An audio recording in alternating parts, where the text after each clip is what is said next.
Assalamualaikum warahmatullahi wabarakatuh. Ashama harka fuuna kam jirtu daawwattoota chaanala YouTube Hussein Official.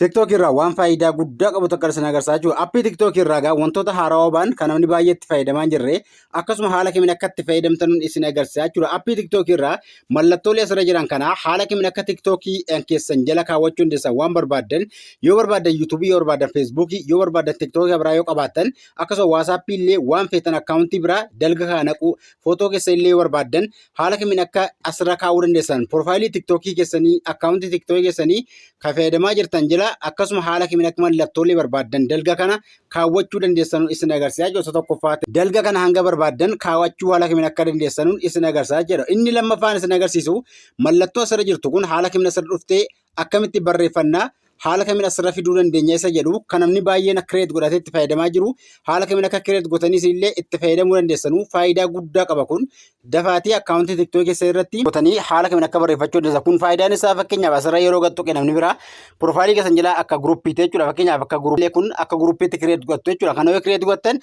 lakkoofsa yoo baay'ate TikTok irraa akkasiin fooloo baay'ee argattanu viyuu baay'ee argattu isin gargaara. Namoonni asirratti jooyin godhaniiti akkasiin viidiyoo keessan ilaalan jechuudha. Viidiyoolee TikTok irra poost godhan ofumaan asirratti poostii ta'aa jechuudha. Asirratti illee poost ta'uudhaan viyuu guddaa isin argamsiisuu danda'a jechuudha. Ammallee barreeffama adda addaa kan jallaa kanatti barreeffama barbaaddan guyyaatti footoodhaa fi viidiyoo barbaaddan asirra poost gochuu dandeessu jechuudha. Kanaafuu memberiin kun yoo baay'ate akkaawuntii TikTok keessanii isin guddisaa jechuudha. Kan jechuudha TikTok irraa namoonni baay'een kireet godhanii footoo bareedaa viidiyoolee gabaabaa dhuftanii kan jallaa kaa tuquudhaan barreeffama adda addaa guyyaa guyyaatti asirratti poost gochuudhaan akka namoonni baay'ee isin hordofanu gochuu dandeessu jechuudha.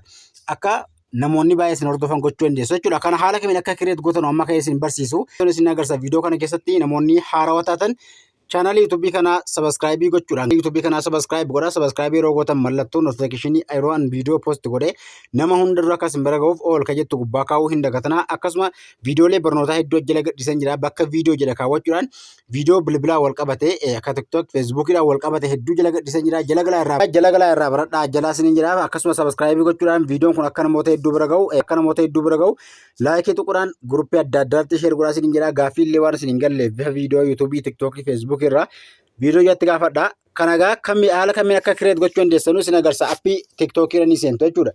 TikTok isa qulqulluu kanarra seentu kan isin fayyadamuu qabdan TikTok isa qulqulluu kana fayyadamuu qabdu. Appii TikTok irra seentanii TikTok irraa profaayilii keessan tuquudhaan profaayilii TikTok keessanii jala seentanii haala kanaan awwala kana haala kamiin akka asirra kaa'attan kan isin agarsiisu jechuudha.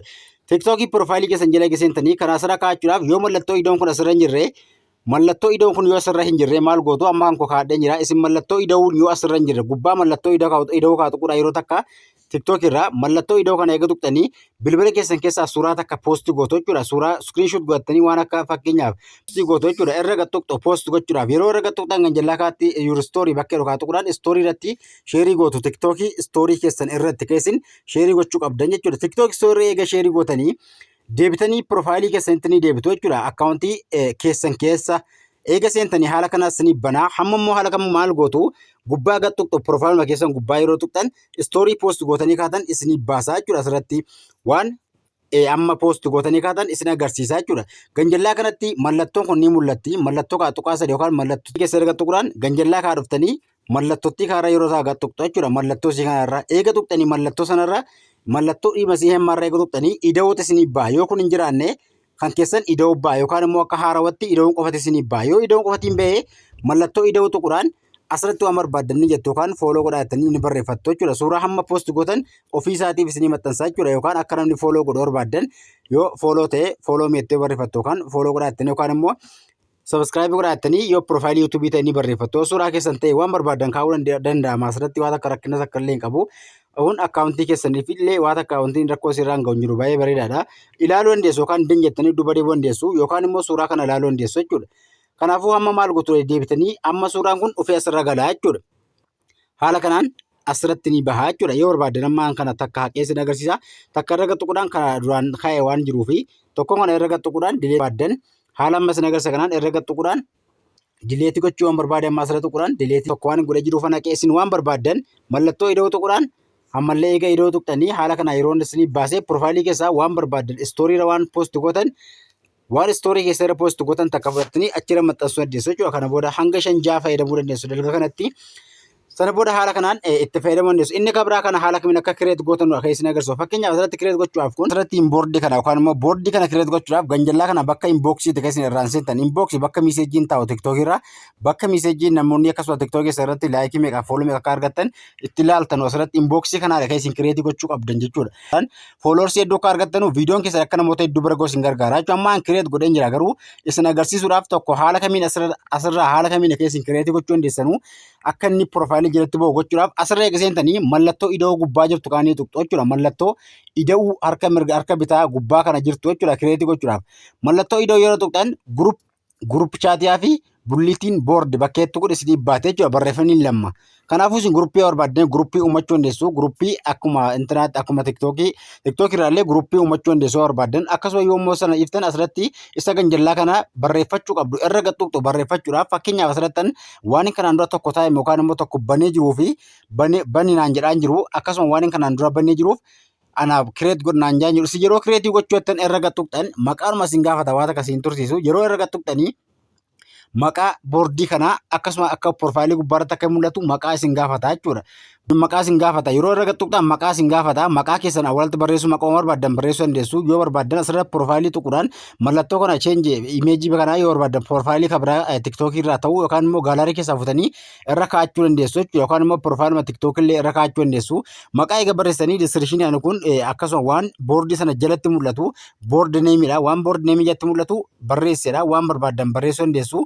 Yoo akkasuma barreessanii fixanii kaatan mallattoo hin dandeettu waan hin duraan seefii godheef haala kan daalachaa jira keessan isinii baatii den godhette denii gochuudhaan kireetii teessinii baachuu sana booda siitingii isaa keessaa waan sirreessitan hedduun qabdanuu siitingii keessa yeroo seentan haala kanaan komantii akka namni achi barreessu filadhuudha. Komantii oonii gochuu qabdu. Asirratti ween poostii akkasiin yeroo poosti gootan akka inni achi jalatti dhaqee poostii ofumaan ta'u oonii gootu. Inni kun laayiviidha. Laayiviillee akka inni jalatti poosti ta'u yoo barbaaddan oonii gootu. Kun lammanuu yoo oon gootan laayivii tiktookii yeroo seentan achi jalatti dhaqee boordii keessan jalatti mul'ata jechuudha. Laayivii isin tiktookii irraan seentan.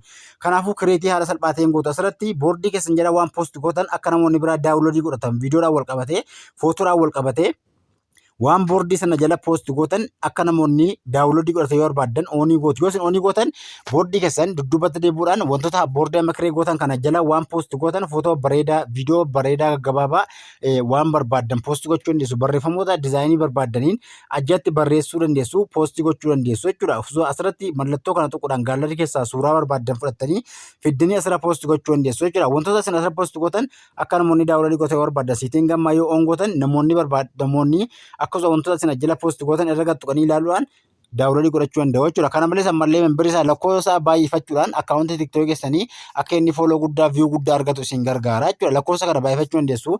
Namoonni boordiin kun wantoonni isin asirra poosti gootan nama sanatti dhaqaa jechuudha tiktookii irra yeroo dhabbachisuun seene. Kanaafuu haala salphaa ta'een daqiiqaa xiqqoo keessatti boordiidhaa fi barreeffama barbaaddan tiktook piroofaayilii keessan jala haala amma isin agarsiisee ka'een ajjala kaawwachuu boordiin sun yeroo seef gootan asirratti isinii ba'a namoonni barbaadan asirratti tuquudhaan isin argachuu danda'u jechuudha. Namni isin beeku isin hordofuu barbaade bakka tuquudhaan isin hordofuu danda'a. Kanaaf haala kanaan haala amma isin agamman kireetii gochuudhaan itti fayyadamuu dandeessu. Haala kana itti fayyadamaa isin jira. Akkasumas viidiyoo kana keessaa ta'e viidiyoo biraallee keessaa ta'e gaaffii yoo qabaattan waan isin hin galle yoo jiraate komantii itti gaafadhaa. Tiktookii irraa waan isin hin galle yoo jiraate feesbuukii irraa wantoota isin hin galle yoo jiraate komantii itti gaafadhaa isin jira. Viidiyoon kun akka namoota hedduu bira ga'uu fi guruppii adda addaa irratti akkasuma laayikii tuquudhaan sheerii godhaa isin jira. Irraa asumatti dhaabata. Barnoota kutaattaan hanga walitti deebinutti nagaan tura. Galatoomaa laayikii fi sheerii sabaskiraayibii godhaa.